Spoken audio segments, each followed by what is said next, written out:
Parmi les points importants du bilan d'Électriciens sans frontières sur les 30 dernières années, c'est quand même le fait que l'accès à l'électricité, qui n'était pas parmi les objectifs de développement, est aujourd'hui reconnu à la fois par les institutions internationales, les institutions françaises, les ONG, comme un élément important, voire indispensable pour atteindre toutes ces politiques de développement. On l'a vu avec Ban Ki-moon, aussi bien en 2010 qu'en 2012, sur son projet d'accès à l'électricité durable pour tous, que Jean-Louis Borloo, qui a été un ambassadeur formidable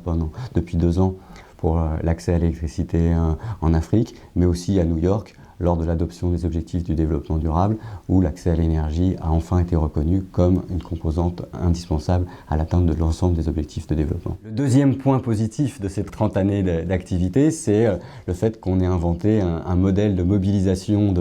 de compétences de salariés et d'anciens salariés à titre bénévole, qui ont pu mener un nombre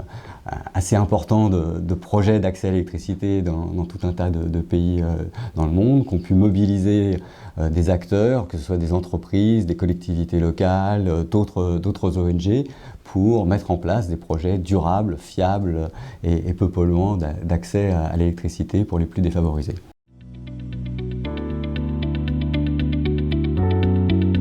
La principale innovation qu'on peut observer sur ces 30 années, c'est les progrès technologiques fabuleux qu'on a pu avoir à la fois sur la baisse des coûts sur les énergies renouvelables, on le voit surtout sur le solaire, l'émergence du numérique pour gérer des systèmes électriques, l'efficacité électrique avec des services plus efficients en termes d'éclairage, de réfrigération. Et donc aujourd'hui, on arrive à concevoir des mini-systèmes, des mini-réseaux, des pico-réseaux, nano-réseaux issus de technologies modernes, efficaces, peu polluantes et à des prix abordables, ce qui était totalement impossible il y a 30 ans, où on était plutôt tenté de mettre des groupes électrogènes, donc avec du bruit, de la pollution et des émissions de gaz à effet de serre, ce qui n'est plus tout à fait à l'ordre du jour aujourd'hui.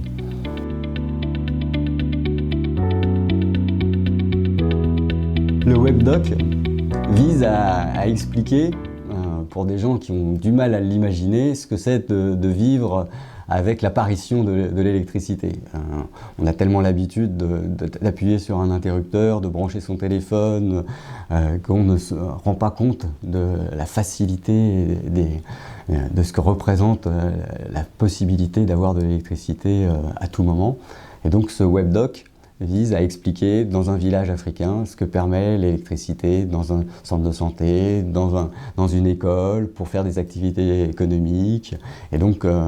comment on peut passer de l'ombre à la lumière.